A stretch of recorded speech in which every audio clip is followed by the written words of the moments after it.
এই মেয়েটা ডেলিভারির কাজ করে, তবে সে কোনো সাধারণ জিনিসের ডেলিভারি করে না। সে এমন এমন জিনিসের ডেলিভারি করে যেগুলো অন্যরা করতে পারে না। চুরি হওয়া গাড়ি থেকে শুরু করে আস্ত মানুষ পর্যন্ত সে ডেলিভারি করে থাকে। হঠাৎ একদিন তার জীবন আটকে যায় এই ছোট্ট বাচ্চার সাথে। প্রথমে বাচ্চাটার কারণে সে বিরক্ত বোধ করলেও একটা সময় এই ছোট্ট বাচ্চাটাই তার বয়ফ্রেন্ড হয়ে ওঠে। কিন্তু এই ছোট্ট বাচ্চাটাকে মারার জন্য তার পেছনে লেগে আছে এক ভয়ঙ্কর গ্যাংস্টার। মেয়েটা কি তার এই ছোট্ট বয়ফ্রেন্ডকে এই দুর্ধর্ষ গ্যাংস্টারদের হাত থেকে বাঁচাতে পারবে? চলুন গল্পটা শুরু করা যাক। এই মেয়েটার নাম ইয়ন। ইনি হলেন ইয়নের আঙ্কেল ব্যাং। খুবই উদ্ভট একটা নাম। যাই হোক, ছোট থেকে ইয়ন তার কাছেই বড় হয়েছে। তার এই কুরিয়ার সার্ভিসের সবচেয়ে কঠিন কাজগুলোকে সে ইয়নের দায়িত্বে ছেড়ে দেয়। আঙ্কেল ব্যাংয়ের সাথে ইয়নের খুবই দুষ্টু আর মিষ্টি একটা সম্পর্ক। আজকে তার দায়িত্ব পড়েছে সুপিরিয়র হোটেল থেকে দুজন ব্যক্তিকে একটা নির্দিষ্ট লোকেশনে পৌঁছে দিতে হবে। ইয়ন সেখানে গিয়ে পৌঁছে যায়। তবে দুজন এসে যখন দেখতে পায় তাদেরকে বাঁচানোর জন্য একটা মেয়েকে পাঠানো হয়েছে, তারা আর ভরসা করতে পারে না। তবে ইমার্জেন্সি মুহূর্তে তাদের হাতেও কিছু করার নেই। ইয়ন তাদেরকে সিট বেল্ট বেঁধে নিতে বলে, কিন্তু তারা এখনো বিশ্বাস করতে পারছে না এই মেয়েটা এত রিস্ক নিয়ে কিভাবে তাদেরকে পৌঁছে দেবে। তাদের পেছনে তো পুলিশ পড়ে আছে। তারা মেয়েটাকে নিয়ে টিটকারি মেরে কথা বলতে থাকে। কিন্তু যখন ইয়ন তার দক্ষতা দেখাতে শুরু করে তখন তারা হারে হারে টের পেয়ে যায় ইয়ন কতটা ভালো ড্রাইভার। এর মাঝে পুলিশও তাদের তাড়া করতে শুরু করে, কিন্তু ইয়ন ছোটখাটো গলি দিয়ে খুবই দক্ষতার সাথে গাড়ি নিয়ে পালাতে থাকে। এসব ছোটখাটো গলি তার কাছে কোনো ব্যাপারই না। অবশেষে একটা রেল লাইন পাস করার সময় এমন একটা টাইমিং এ ট্রেন চলে আসে যেখানে ইয়ন খুব দক্ষতার সাথে নিজে বের হয়ে যেতে পারলেও পুলিশের গাড়িগুলো পেছনে আটকা পড়ে যায়। এভাবেই ইয়ন পুলিশকে হারিয়ে তাদেরকে জায়গা মতো পৌঁছে দেয়। অফিসে ফিরে আসার পর তার আঙ্কেল তার কাজের জন্য অনেক প্রশংসা করে। কিছুদিন পর ব্যাঙের কাছে একটা নতুন ডেলিভারির কাজ আসে। এবারে কিম নামের একটা লোক আর তার ছেলেকে এয়ারপোর্টে পৌঁছে দিতে হবে। তাদেরকেও পুলিশ খুঁজছে। আসলে অনেকটা সময় যাবৎ কিম অনলাইনে জুয়ার মতো বিষয়গুলো পরিচালনা করছিল। এভাবে সে প্রায় $30 মিলিয়ন ইনকাম করেছে। এই কাজে কাও নামের তার একটা পার্টনার ছিল। মানুষের নাম কিভাবে কাও হয় আমার এখনো মাথায় ধরে না। যাই হোক, কিন্তু টাকাগুলি নিজে নিয়ে যাওয়ার জন্য কাও কিমকে একাই এই কেসে ফাঁসিয়ে দেয়। সারা দেশে তার নামে নিউজ হয়ে যায়। এবার দেশের সব পুলিশ তাকে খুঁজে বেড়াচ্ছে। কিন্তু তাদের টাকা রাখার অ্যাকাউন্টের একটা সিকিউরিটি কি ছিল, যেটা ছাড়া কিছুতেই সেই অ্যাকাউন্টে অ্যাক্সেস করা যাবে না। কিমো চালাকি করে তাদের অ্যাকাউন্টের সিকিউরিটি চাবিটা নিজেই নিয়ে যাচ্ছে, যেন তার বন্ধু কাও কোনোভাবেই সেই অ্যাকাউন্টের অ্যাক্সেস নিতে না পারে। এদিকে ইয়ন এসব ইললিগাল কাজ করতে করতে ক্লান্ত হয়ে গেছে। তাই সে তার আঙ্কেলকে কাজ করবে না বলে জানিয়ে দেয়। কিন্তু তার আঙ্কেল তাকে অনেক রিকোয়েস্ট করে। একসময় সে তাকে 50-50 শেয়ার দিতেও রাজি হয়ে যায়। তার অনেক জোরাজুরির কারণে একটা সময় ইয়ন রাজি হয়ে যায়। আঙ্কেল তাকে কিভাবে কি করতে হবে সমস্ত প্ল্যানই বুঝিয়ে দেয়। এদিকে কিম তার ছেলেকে নিয়ে শহর থেকে অনেকটা দূরে একটা স্থানে আড়ালে থাকার চেষ্টা করছে। রাতের বেলা বাবা ছেলে যখন খাবার খাচ্ছিল ঠিক তখনই বাইরে গাড়ির আওয়াজ শুনে কিম বেরিয়ে আসে। সে সামনে অনেকগুলি গাড়ি দেখতে পায়। সে বুঝে যায় কাও চলে এসেছে। দ্রুত সে ঘরে ঢুকে দরজা বন্ধ করে তার ছেলেকে বোঝায়, তুমি এখান থেকে পালিয়ে যাও, এই জিনিসটাও সাথে করে নিয়ে যাও আর ফোনটা সাথে রাখো। এখান থেকে সোজা পেছনের রাস্তা পর্যন্ত পৌঁছে যাবে, সেখানে একটা গাড়ি আছে। তাকে এসব বুঝিয়ে দিয়ে সে পেছনের জানালা দিয়ে তাকে বের করে দেয়। তারপর সে নিজে বাইরে বের হতেই কাওয়ের লোকেরা তাকে মারতে শুরু করে। এদিকে ওন তার বাবার কথা মতো রাস্তার দিকেই হেঁটে যাচ্ছে। ইয়নও সেখানে আগে থেকেই তার জন্য অপেক্ষা করছিল। এদিকে কাও এসে কিমের সমস্ত রুম সার্চ করে 2টা পাসপোর্ট খুঁজে পায়। সে বুঝে যায় তার ছেলে হয়তো পালিয়ে গিয়েছে, তাই তাকে ধরার জন্য সে লোক পাঠায়। উন ততক্ষণে গাড়ির কাছে পৌঁছে গিয়েছে। তার পেছনে কাওয়ের লোকেরাও তাড়া করতে থাকে। সেখান থেকে একদম শেষ মুহূর্তে কোনোভাবে তাকে নিয়ে ইয়ন পালিয়ে যায়। কিন্তু একটু পর কাও নিজে এসে তাকে ধরে ফেলে। একটা জায়গায় ইয়নের গাড়ি আর কাওয়ের গাড়ি মুখোমুখি সংঘর্ষ হতেই যাবে। ঠিক তখনই কিম সেখানে এসে পৌঁছে তাকে অন্যদিকে ডিস্ট্রাক্ট করে ফেলে, যাতে করে ইয়ন উনকে নিরাপদে নিয়ে পালিয়ে যেতে পারে। এদিকে ইয়নের যেহেতু কোনো কিছুই প্ল্যান মাফিক হয়নি, তাই সে রাগের মাথায় উনকে গাড়িতে রেখেই চলে যায়। কিন্তু ছোট্ট উন তার পিছু পিছু আসতে থাকে। ইয়ন তাকে এখান থেকে চলে যেতে বলে, কিন্তু সে জানায় তার যাওয়ার কোনো জায়গা নেই। তার বাবা বলেছে তার সাথেই থাকতে। ইয়ন খেয়াল করে তার ব্যাগে অনেকগুলো টাকা। এটা দেখে সে তার আঙ্কেলকে কল করে। সে আঙ্কেলের কাছে ফোন দিয়ে জিজ্ঞাসা করে এই বাচ্চাটাকে এখন সে কি করবে। তার আঙ্কেল থেকে নির্দিষ্ট স্থানের ঠিকানা বলে, সেখানে সে বাচ্চাটাকে রেখে আসতে পারে। সেখানে উনকে নিয়ে যাওয়ার জন্য সে গাড়ি ছেড়ে মেট্রো রেলে উঠে পড়ে। মেট্রোতে বসে থেকে একটা সময় সে ঘুমিয়ে যায়। তার ঘুমের মাঝে হঠাৎ তাকে কেউ টাচ করলে সে চমকে ওঠে। উন তার সাথে বন্ধুত্ব করার চেষ্টা করে আর তাকে আন্টি আন্টি বলে ডাকে। কিন্তু ইয়ন বিরক্ত হয়ে তাকে বারণ করে যেন তাকে আন্টি না ডাকে। আসলে ইয়নের জীবনে কখনো কাছের কেউ ছিল না। ছোটবেলা থেকেই তার মন একদম পাথরের মতো। সে শুধু কাজ আর টাকা বোঝে, এছাড়া সে আর কিছুই বোঝে না। উনকে নিয়ে জায়গা মতো পৌঁছে গেলে সেখানে একটা ব্যক্তি এসে তার দায়িত্ব নেয়। উনকে তার কাছে রেখে আসার পরই তার মনটা কেমন খচখচ করতে থাকে। সে বুঝতে পারে লোকটা সুবিধার না। উনকে তার কাছে রেখে আসা একদমই উচিত হয়নি। সে আবারও সেখানে ফিরে যায়। সে কারো কথা না শুনেই ভেতরে গিয়ে ঢুকে পড়ে। গিয়ে সে দেখতে পায় উনকে বাথরুমে লক করে রাখা হয়েছে। ইয়নের কাছে একটা স্পেশাল চাবি আছে, যে চাবিটা দিয়ে সে দুনিয়ার যে কোনো সাধারণ তালা খুলে ফেলতে পারে। সেটার মাধ্যমে খুব সহজেই সে উনকে ছাড়িয়ে নিয়ে যায়। এদিকে কাওয়ের লোকেরা ইয়ন আর উনকে পাগলের মতো খুঁজে বেড়াচ্ছে। তারা বিভিন্ন জায়গায় সিসিটিভি ফুটেজ পর্যন্ত চেক করে। এদিকে ইয়ন উনকে সাথে নিয়ে একটা হোটেলে গিয়ে ওঠে। উন তাকে জানায় তার অনেক ক্ষুধা লেগেছে, কিন্তু ইয়ন বিরক্ত হলেও তার মাঝে এখন একটা দায়িত্ব বোধ কাজ করছে। এদিকে কাও উন আর ইয়নকে ধরার জন্য একটা স্পেশাল কিলারকে ভাড়া করেছে, তার নাম জো। এদিকে ইয়ন তখন একটা শপিং মলে গিয়ে একটা স্ক্রু ড্রাইভার কিনে নেয়, আর সাথে সাথেই তার কাছে আঙ্কেল ব্যাং এর কল চলে আসে। সে খুবই রেগে আছে। সে জিজ্ঞাসা করে কেন এত ঝামেলায় জড়াতে গেল, সেই বাচ্চাটাকে সেই জায়গায় রেখে আসলেই তো হয়ে যেত। এদিকে কাওয়ের লোকেরা সব দিক থেকে তাকে খুঁজে বেড়াচ্ছে। খুঁজতে খুঁজতে তারা হোটেল পর্যন্তও পৌঁছে যায়। নিচে ছবি দেখিয়ে তারা জেনে যায় যে তারা কত নাম্বার রুমে আছে। ইয়ন ততক্ষণে রুমে চলে এসেছিল, আর উন তখন টিভিতে খবর দেখছিল যেখানে তার বাবার মৃত্যুর কথা বলা হচ্ছে। তার বাবার মৃত্যুর কথা শুনে সে কাঁদতে শুরু করে। ইয়ন সাথে সাথে টিভি বন্ধ করে দেয়। এদিকে যখন কাওয়ের লোকেরা সেই রুমটা ওপেন করে, তারা দেখে ভেতরে কেউ নেই। এই ফাঁকেই ইয়ন উনকে নিয়ে পালিয়ে গেছে, কিন্তু শুধুমাত্র উনের কান্নার কারণে কাওয়ের লোকেরা তার উপস্থিতি আন্দাজ করতে পারে। ইয়ন সেখানকার ওয়ার্কার সেজে পালিয়ে যেতে চেষ্টা করে, তবে কাও তাকে দেখে ফেলে। তবুও কৌশলে সে অভিনয় চালিয়ে যাচ্ছে।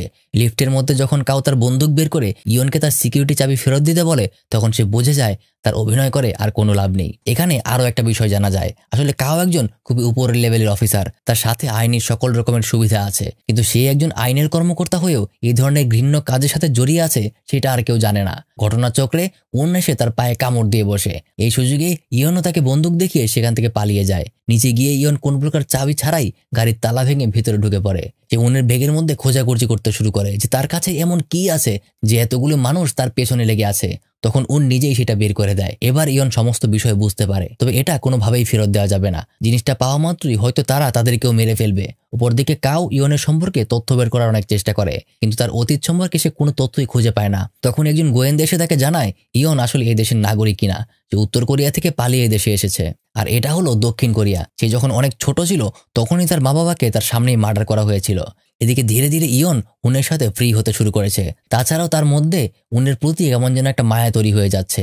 উন জানায় সে তার মায়ের কাছে যেতে চায়, কিন্তু ইয়ন জানতো সে তার মা নেই। উনের মা আছে জানতে পেরে সে অনেক খুশি হয়ে যায়। সে তার বলা ঠিকানা অনুযায়ী তাকে সেখানে নিয়ে যায়, তবে পৌঁছে দেখতে পায় এটা একটা পতিতাপল্লী। যাই হোক, সে তার মায়ের নাম জেনে তাকে গাড়িতে অপেক্ষা করতে বলে আর নিজে ভেতরে চলে যায়। ভেতরে খুবই বাজে একটা পরিস্থিতিতে তার উনের মায়ের সাথে দেখা হয়। সে জানায় কিমের সাথে তার সম্পর্ক হয়েছিল, কিন্তু সেটা তার ছেলে না। তবে তার ব্যবহার আর কথাবার্তায় ইয়ন সরাসরি বুঝতে পারে যে মেয়েটা মিথ্যা কথা বলছে। উন আসলে তারই ছেলে, কিন্তু সে তাকে স্বীকার করতে চায় না। যার কারণে এরকম বাজে পরিস্থিতি আর সবকিছু বিবেচনা করে সেখান থেকে সে বের হয়ে আসে। কিন্তু এসে গাড়ির কাছে গিয়ে দেখে গাড়িতে উন নেই। এটা দেখে সে অনেক ভয় পেয়ে যায়। তখনই সাথে সাথে পেছন থেকে উন তাকে এসে জড়িয়ে ধরে। তার প্রতি তার অনেক রাগ হয়। সে রেগে গিয়ে তাকে বলে সে বাইরে কেন বের হলো। উন তাকে তার মায়ের কথা জিজ্ঞাসা করে, তবে উত্তরে ইয়ন জানায় ওটা তার মা নয়, সে ভুল ভেবেছিল। সে নিজেই তার ব্যাগ থেকে ফোন বের করে তার মাকে কল করতে যায়। ফোন দেখে ইয়ন ভয় পেয়ে যায়, কারণ সে এতক্ষণ জানতো না তার কাছে মোবাইল আছে। এই ফোন দিয়ে তাদেরকে অবশ্যই ট্র্যাক করা সম্ভব, তাই সাথে সাথে সে এটা ভেঙে ফেলে। তাদের দুজনের মধ্যে একদম বাচ্চাদের মতো কথা কাটাকাটি হতে থাকে। আর বলতে বলতেই পেছন থেকে কেউ একজন এসে তার উপর হামলা করে। ইয়ন তার মাথায় খুব আঘাত পায়। বাকি একদল উনকে গাড়িতে করে নিয়ে চলে যেতে থাকে। ইয়নকে তারা খুব বাজেভাবে মারে, তবে ইয়নের কাছে সেই স্ক্রু ড্রাইভারটা ছিল। সেটা একজনের পায়ের মধ্যে ঢুকিয়ে দেয়। তাদের হাত থেকে কোনোভাবে নিজেকে ছাড়িয়ে সে উনকে খুঁজতে শুরু করে। এখনও তারা ভেতরেই আছে। সে নিজের জ্যাকেটটাকে খুলে ফায়ার সেন্সরের কাছে নিয়ে সেটাকে আগুন ধরিয়ে দেয়, যার কারণে সিকিউরিটি অ্যালার্ম বেজে ওঠে আর সব জায়গায় পানি ছড়িয়ে পড়তে থাকে। পানির কারণে যে গাড়িটা উনকে নিয়ে যাচ্ছিল সেটা কিছুটা স্লো হয়ে পড়ে, আর এই সুযোগে ইয়ন গিয়ে সেই গাড়িটা হাতিয়ে নেয়। সে উনকে সিট বেল্ট পরিয়ে পালিয়ে যেতে শুরু করে, কিন্তু কিছুক্ষণ পরই একজন এসে তাদেরকে গাড়ি নিয়ে ধরার অনেক চেষ্টা করে। কিন্তু ইয়ন তার চোখে হেডলাইটের তীব্র আলো ফেলে, ফলে লোকটা কিছু দেখতে না পেয়ে তার গাড়ি নিয়ে কয়েকটা ফ্লোর উপর থেকে একদম নিচে পড়ে যায়। তবে ইয়নও অনেকটা আহত হয়েছিল। সে তার মাথায় খুবই গুরুতর আঘাত পেয়েছে। গাড়ি চালাতে গিয়ে হঠাৎ সে অজ্ঞান হয়ে পড়লে পাশে একটা গাছের সাথে তার গাড়িটা আটকে যায়। উন সবার কাছে সাহায্য চাইতে শুরু করে, কিন্তু কেউ গাড়ি থামাচ্ছে না। তাই সে হঠাৎ একটা গাড়ির সামনে গিয়ে দাঁড়িয়ে পড়ে। ইয়নকে সেই গাড়িতে করে হাসপাতালে নিয়ে গিয়ে চিকিৎসা করা হয়। তো সেই মহিলা সেই সাহায্যের জন্য টাকা চায়। ছোট্ট উন তার ব্যাগে সমস্ত টাকা দেখিয়ে বলে যত টাকা লাগে নিয়ে নিন। এদিকে কাও গোয়েন্দা ডিপার্টমেন্টের সবার কাছে ইয়নকে একটা কিডন্যাপার হিসেবে তুলে ধরেছে। সে দেখিয়েছে যে মেয়েটা উনকে কিডন্যাপ করে নিয়ে গেছে। এদিকে সকালবেলা ইয়ন ঘুম থেকে উঠে দেখতে পায় তার মাথায় ব্যান্ডেজ লাগানো, আর উন তার কোলে ঘুমিয়ে পড়েছে। তার মধ্যে উনের প্রতি মায়াটা আর অনেক বেড়ে যায়। সে জিজ্ঞাসা করে, তুমি কেন আমাকে বাঁচাতে সবগুলো টাকা দিয়ে দিলে? আসলে এতগুলো টাকা পেয়ে মহিলাটা তার গাড়ি সহ এখানে রেখে চলে গিয়েছে। এটা দেখে ইয়নও সম্পূর্ণ পরিবর্তন হয়ে যায়। তার মধ্যে আগের মতো সেই স্বার্থপর ভাবটা এখন আর নেই। সে তার আঙ্কেল ব্যাংকে কল করে সমস্ত বিষয় তাকে জানানোর পর সে বাচ্চাটার একটা ছবি চায়। তার নামে একটা পাসপোর্ট করা হবে আর তাকে আফ্রিকা পাঠিয়ে দেওয়া হবে। এই দেশে সে আর এখন নিরাপদ না। কিন্তু এই বিষয়টা যখন উন জানতে পারে সাথে সাথেই তার মন খারাপ হয়ে যায়। ইয়ন নিজেও তাকে পাঠিয়ে দিতে চাইছে না, কিন্তু তার হাতে কিছু কিছুই করার নেই। ইয়নের মন ভালো করার জন্য সে বলে সে বড় হয়ে ইয়নকে বিয়ে করবে, আপাতত সে তার বয়ফ্রেন্ড হয়েই থাকতে চায়। এসব শুনে ইয়ন হেসে ফেলে। ইয়ন তাকে নিয়ে ব্যাঙের আস্তানায় পৌঁছে যায়। এখানে আঙ্কেল ব্যাং তার পাসপোর্ট তৈরি করার জন্য যাবতীয় সমস্ত কাজ করছে, আর তাকে কিভাবে পৌঁছাতে হবে সে সমস্ত বিষয় তাকে বুঝিয়ে দিচ্ছে। তাকে বোঝানোর দায়িত্ব আসিফ নামে একটা ছেলের কাছে দেওয়া হয়। এদিকে গোয়েন্দা ডিপার্টমেন্টের একজন লোকের কাউয়ের উপর সন্দেহ হয়, তাই সে আলাদাভাবে একটা ইনভেস্টিগেশন চালায়। সেখানে এসে উনের হাতের একটা ঘড়ি খুঁজে পায়, যেখানে সবকিছু রেকর্ড করা ছিল। তার বাবা মৃত্যুর আগে সবকিছু রেকর্ড করে গিয়েছে। তারপর সবকিছু তদন্ত করে সে বুঝতে পারে কাউই ছিল কিমের আসল পার্টনার। এদিকে কাউ নিজের লোক নিয়ে আঙ্কেল ব্যাঙের উপর হামলা করে। সে তাকে টর্চার করে জিজ্ঞাসা করে বাচ্চাটা আরিয়ন কোথায় আছে। প্রথমে সে কিছুই বলে না, কিন্তু অতিরিক্ত টর্চারের কারণে একটা সময় সে তাকে ওই চাবির কথা বলে দেয়, যে চাবিটা দিয়ে অ্যাকাউন্টের অ্যাক্সেস নিতে পারবে। সে তাকে একটা লকার দেখিয়ে বলে এই লকারের মধ্যেই সেই চাবিটা আছে, কিন্তু লকার খুলতে পাসওয়ার্ড আর তার ফিঙ্গারপ্রিন্ট লাগবে। তাই সে নিজে লকার খুলতে যায়, কিন্তু লকার খুলে সে চাবির বদলে প্রত্যেকে মারার জন্য একটা রাইফেল বের করে আর এক এক করে সবাইকে মারতে শুরু করে। তবে সবাইকে মারতে পারলেও অবশেষে আঙ্কেল ব্যাং কাউয়ের হাতেই মারা যায়। এদিকে দূর থেকে গোলাগুলির শব্দ শুনে ইয়ন বুঝে যায় কিছু একটা সমস্যা হয়েছে, আর সেই গোয়েন্দার কাছেও রিপোর্ট চলে আসে যে কাউ এখানেই আছে। সেই স্থানের লোকেশন তারা পেয়ে সেদিকেই আসতে শুরু করে, আর ইয়ন এদিকে ভেতরে গিয়ে দেখতে পায় আঙ্কেল ব্যাং আর বেঁচে নেই। আঙ্কেল ব্যাংকে মৃত দেখে তার জীবনের সবচেয়ে বড় ধাক্কাটা সে খায়। সে ছিল তার বাবার মতো। এবার ইয়নের মাঝে প্রতিশোধের প্রবণতা জেগে ওঠে। সে পুরো বিল্ডিং এ লাইট অফ করে দিয়ে কাউয়ের লোকদেরকে এক এক করে মারতে শুরু করে, এমনকি কাউকেও সে অনেক আহত করে ফেলে।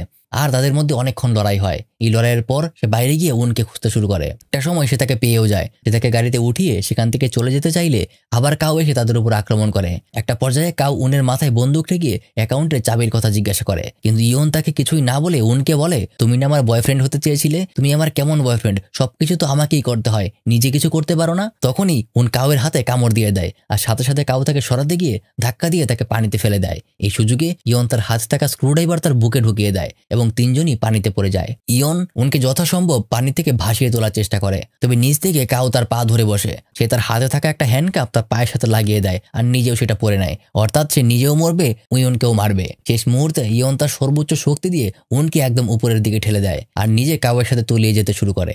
উন একটা সময় ভেসে ওঠে। ততক্ষণে সেখানে পুলিশও পৌঁছে গিয়েছে, কিন্তু ইয়নের জন্য অনেকটা সময় অপেক্ষা করলেও তার আর দেখা পাওয়া যায় না, অর্থাৎ কাউয়ের সাথে সেও পানির নিচে তলিয়ে যায়। এরপর অনেকটা সময় পার হয়ে যায়। উনকে এখন হ্যাপি হোম নামের একটা এতিমখানায় ভর্তি করে দেওয়া হয়েছে। সেখানে অনেক ভালো ভালো শিক্ষক আছে, ভালো ভালো খাবার আছে, তার অনেক বন্ধু হয়ে গেছে। সেখানে তার সময়টা বেশ ভালো যাচ্ছে, কিন্তু সে সবসময় তার আন্টি ইয়নকে খুব মিস করে। সে তাকে প্রতিদিন চিঠি লিখতে শুরু করে, কিন্তু তার কোনো চিঠিরই কখনো উত্তর আসে না। বরাবরের মতোই আজকেও চিঠি পোস্ট করে সে স্কুলের বাস ধরতে যায়। সে দেখে তার বাসটা মিস হয়ে গেছে। হেঁটে হেঁটে সে তার এতিমখানার স্কুলের দিকে যেতে শুরু করে। ঠিক তখনই তার পাশে একটা গাড়ি এসে স্লো হয়ে যায়। গাড়িতে সেই গানটা বাজছিল যেটা তার আন্টি ইয়ন সবসময় শুনতো। গাড়ির গতি বাড়লে সে গাড়ির দিকে দৌড়াতে শুরু করে। একটা সময় গাড়িটা থামলে সে লাফিয়ে গিয়ে দেখার চেষ্টা করে ভেতরে কে আছে। তখনই পেছন থেকে ইয়ন তাকে ডাক দেয়। এতটা সময় অপেক্ষা করার পর ইয়নকে দেখতে পেয়ে সে তাকে গিয়ে জড়িয়ে ধরে, আর ইয়ন বলে চলো গাড়িতে উঠে পড়ি। তারপর তারা সেখান থেকে চলে যায়। আসলে কাউয়ের সাথে তলিয়ে যাওয়ার সময় সে তার মাস্টার কিটা ব্যবহার করেছিল। আগেই বলেছিলাম ইয়নের কাছে একটা চাবি আছে, যেটা দিয়ে সে দুনিয়ার যে কোনো সাধারণ তালা খুলতে পারে। সে সেটা ব্যবহার করে তার হ্যান্ডকাপের লক খুলে ফেলেছিল, যার কারণেই সে সেদিন বেঁচে গিয়েছিল। যাই হোক, গল্পটা কেমন লেগেছে কমেন্টে জানাতে ভুলবেন না, আর ভালো লাগলে অবশ্যই আপনার বন্ধুদের সাথে শেয়ার করবেন। আমি মারুফ, ফিরবো আরেকটা নতুন ভিডিও নিয়ে।